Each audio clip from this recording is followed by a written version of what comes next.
Welcome to एक्सियन classes. आज हम लोग 17 फरवरी 2022 के कुछ इंपॉर्टेंट करंट अफेयर्स और उनसे रिलेटेड क्वेश्चन का डिस्कशन करेंगे। यदि आप चैनल में नए हैं तो चैनल को प्लीज़ सब्सक्राइब करिए, वीडियो अच्छा लगे तो लाइक करिए एंड शेयर टू ऑल। आगे बढ़ते हैं अपनी पहली न्यूज़ की तरफ। इसके साथ ही यदि आप इस क्लास की PDF चाहते हैं तो हमारे टेलीग्राम चैनल को सब्सक्राइब कर सकते हैं। टेलीग्राम चैनल से आप वहाँ से डाउनलोड कर सकते हैं इसको, और इसके साथ ही आपको वहाँ से क्लास की नोटिफिकेशन, इम्पॉर्टेंट अपडेट्स आपको वहाँ से मिलती रहेगी। आगे बढ़ते पहले न्यूज़ की तरफ। लेखक राजू भाटिया ने लॉन्च की भारत अफ्रीका संबंध चेंजिंग होराइजन्स पुस्तक। यानी कि लेखक राजू भाटिया ने कौन सी पुस्तक लॉन्च की है? चेंजिंग होराइजन्स नामक पुस्तक लॉन्च की है, जो भारत और अफ्रीकी संबंधों को दर्शाती है। इसके साथ ही इम्पॉर्टेंट फैक्ट्स हैं कुछ। लेखक राजू कुमार भाटिया ने अपनी नई पुस्तक भारत अफ्रीका संबंध चेंजिंग होराइजन्स लॉन्च की है, जो कि वैश्विक मामलों में एक महत्वपूर्ण अभिनेता और हितधारक के रूप में अफ्रीका के उद्भव और दावे और भारत और अमेरिका के बीच संबंधों को परिवर्तन दर्शाने वाली जो है उनकी तीसरी पुस्तक है। उनकी कैसी पुस्तक? तीसरी पुस्तक। तो बस आपको इतना याद रखना कि लेखक राजीव कुमार भाटिया ने कौन सी पुस्तक लॉन्च की है? तो उन्होंने लॉन्च की है चेंजिंग होराइजन्स, और ये भारत अफ्रीकी संबंध को दर्शाती है। उसके बाद इंग्लैंड क्रिकेट टीम के जो कोच बने हैं, टीम के कोच कौन बने हैं? वो पॉल कॉलिंगवुड बने हैं। इंग्लैंड क्रिकेट टीम के कोच कौन बने? Paul Collingwood. England and Wales cricket board ने पूर्व ऑलराउंडर पॉल कॉलिंगवुड को क्रिकेट टीम का मुख्य कोच बनाया है।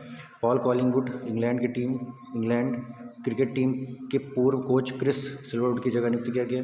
तो किसकी जगह पर नियुक्त किया गया? सिल्वरवुड की जगह पर नियुक्त किया गया है, जिन्होंने इंग्लैंड टीम के ऑस्ट्रेलिया से एशेज सीरीज हारने के बाद इस्तीफा दे दिया था। एक और इम्पॉर्टेंट क्रिकेट से रिलेटेड न्यूज है। केन विलियमसन को ESPN Cricinfo captain of the year बनाया गया है। तो ESPN Cricinfo captain of the year award किसको दिया गया? तो केन विलियमसन को दिया गया। ये कहाँ के हैं? तो न्यूजीलैंड क्रिकेट टीम के कप्तान ये न्यूजीलैंड टीम के क्रिकेट कैप्टन हैं, न्यूजीलैंड क्रिकेट टीम के कैप्टन हैं, और ये अवार्ड इनको Cricinfo captain of the year 2022 मिला हुआ है इनको।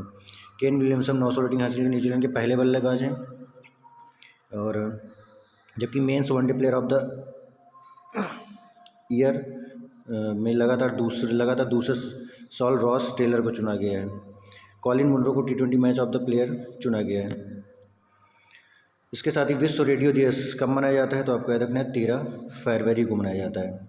और क्या फैक्ट्स हैं इसके, ये देख लेते हैं। 13 फरवरी को विश्व रेडियो दिवस मनाया गया। रेडियो को एक शक्तिशाली माध्यम के रूप में मान्यता देने के लिए, विविध बढ़ावा देने और शांतिपूर्ण और समावेशी दुनिया बनाने में मदद करने के लिए हर साल यह दिवस मनाया जाता है। मतलब हम लोग पहले ज़्यादातर, क्योंकि ज़्यादा हमारे पास संचार साधन होते नहीं थे, तो रेडियो से ही हम लोग ज़्यादा सुनते थे। अब क्योंकि इंटरनेट है और वेरियस थिंग्स हैं हमारे पास, उनसे हम लोग जानकारी प्राप्त करते थे, तो रेडियो को बढ़ावा देने के लिए 13 फरवरी को एक रेडियो दिवस मनाया जाता है, जो 13 फरवरी को मनाया गया, 2022 को मनाया गया ये। इसके साथ ही यूनेस्को ने साल 2011 में यह दिन मनाने की बात कही थी। 2011 में कहा गया था, जिस संयुक्त राष्ट्र महासभा ने 2012 में अंतर्राष्ट्रीय दिवस के रूप में मनाने के लिए अपनाया था। 13 फरवरी 2012 को पहला रेडियो विश्व दिवस मनाया गया था। तो आपको ये भी याद रखना है कि पहला कब मनाया गया था? तो 13 फरवरी 2012 को मनाया गया था। आगे बढ़ते हैं। राष्ट्रीय उत्पादकता दिवस कब मनाया गया है? तो 12 फरवरी को मनाया गया है। रेडियो दिवस 13 फरवरी, राष्ट्रीय उत्पादकता दिवस 12 फरवरी को। और इसका उद्देश्य क्या है? दिवस मनाया गया, इस दिवस को मनाने का मुख्य उद्देश्य है क्षेत्रों में उत्पादकता, गुणवत्ता, जागरूकता को प्रोत्साहित करना है। भारत में उत्पादकता संस्कृति को बढ़ावा देने के लिए राष्ट्रीय उत्पादकता परिषद द्वारा यह मनाया जाता है। इसके साथ ही राष्ट्रीय उत्पादकता परिषद के निदेशक कौन है? तो अरुण कुमार झा। राष्ट्रीय उत्पादकता परिषद की स्थापना कब की गई? तो 1958 में। राष्ट्रीय उत्पादकता परिषद का मुख्यालय कहाँ है? तो नई दिल्ली में है। हरियाणा के कैबिनेट ने पारित किया धर्मांतरण विरोधी विधेयक। यानी कि किस कैबिनेट ने धर्मांतरण विरोधी विधेयक पारित किया? तो हरियाणा ने पारित किया। हरियाणा के मुख्यमंत्री कौन है? मनोहर लाल खट्टर हैं। राजधानी क्या है? चंडीगढ़। और इसके गवर्नर कौन है? बंडारू दत्तात्रेय। और कुछ मॉडल फैक्ट है, आप यहाँ से पढ़ सकते हैं इनको। टाटा सन्स के अध्यक्ष के रूप में एन चंद्रशेखरन का कार्यकाल बढ़ाया गया 5 साल तक। तो एन चंद्रशेखरन का कार्यकाल कितने साल बढ़ा दिया गया टाटा में? 5 साल बढ़ा दिया गया। ठीक है, तो टाटा सन्स के फाउंडर कौन है? जमशेदजी जी टाटा। टाटा सन्स का मुख्यालय कहाँ स्थित है? मुंबई में। टाटा सन्स की स्थापना कभी 1868 में हुई है। वैज्ञानिक ल्यूक मैटेग्नियर का निधन हो गया है। और ये क्या था? HIV के शहर खोज करता है नोबेल पुरस्कार विजेता वैज्ञानिक ल्यूक मैटेग्नियर। इंपॉर्टेंट फैक्ट बनता है क्योंकि ये नोबेल पुरस्कार विजेता भी थे और HIV के शहर खोज करता थे। और वह कहाँ से थे? तो वह एक प्रसिद्ध फ्रांसीसी वायरोलॉजिस्ट थे जिन्हें 2008 में एड्स वायरस खोज के लिए नोबेल पुरस्कार दिया गया था। इनका उम्र कितनी थी? 89 वर्ष थी। तो पूछ सकते क्वेश्चन कि ल्यूक मैटेग्नियर किस क्षेत्र से संबंधित थे? तो एक वायरोलॉजिस्ट थे और इनको 2008 में नोबेल पुरस्कार दिया गया था। ये फ्रांसीसी वैज्ञानिक थे, फ्रांसीसी वायरोलॉजिस्ट थे और इनका 89 वर्ष की आयु में इनका निधन हो गया। आगे बढ़ते हैं। EIU के लोकतंत्र सूचकांक 2021 में भारत 46वें स्थान पर रहा है।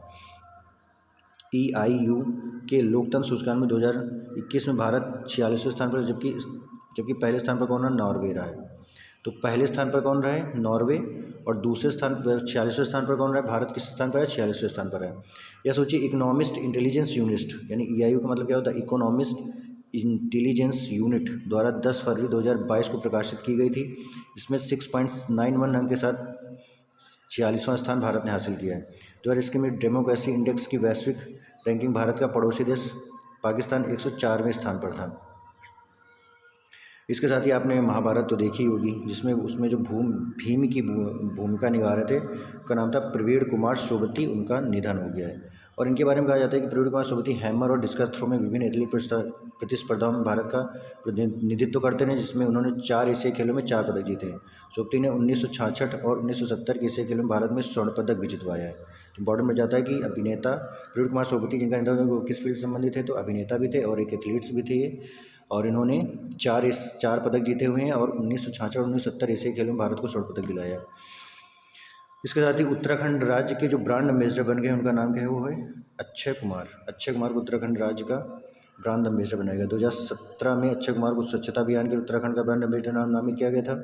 अक्षय कुमार ने उत्तराखंड राज्य के पूर्व ब्रांड एम्बेसडर है भारतीय क्रिकेट ऋषभ पंत की जगह ले ली। इसके पहले ऋषभ पंत थे, उनकी जगह पर अक्षय कुमार को बनाया गया है।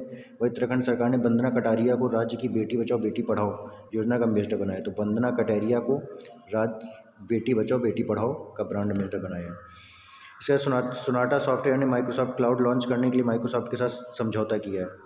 तो सोनाटा सॉफ्टवेयर का मुख्यालय है बेंगलुरु। सोनाटा सॉफ्टवेयर स्थापना कब हुई? 1986 में। सोनाटा के MD और CEO कौन है? तो पी श्रीकर रेड्डी। तो आप कह देंगे सोनाटा सॉफ्टवेयर ने माइक्रोसॉफ्ट क्लाउड लॉन्च करने के लिए माइक्रोसॉफ्ट के साथ समझौता किया है। तो सोनाटा ने किसके साथ समझौता किया है? तो माइक्रोसॉफ्ट के साथ और माइक्रोसॉफ्ट क्लाउड को लॉन्च करने के लिए। इसका सोशल नेटवर्किंग साइट इंस्टाग्राम ने take a break feature launch किया। तो टेक अ ब्रेक फीचर किसने लॉन्च किया है? तो इंस्टाग्राम ने लॉन्च किया। इंस्टाग्राम को लॉन्च कब किया गया था? 2010 में लॉन्च किया गया था। इसके फाउंडर केविन सिस्ट्रॉम है। इसके साथ ही इसको लॉन्च क्यों किया गया? तो इस फीचर को भारत में वी द यंग ब्रेक जरूरी है के साथ साझेदारी कर अभियान के माध्यम से बढ़ावा दिया जाएगा। टेक अ ब्रेक सबसे पहले USA, UK, आयरलैंड, न्यूजीलैंड और ऑस्ट्रेलिया में लॉन्च किया गया था।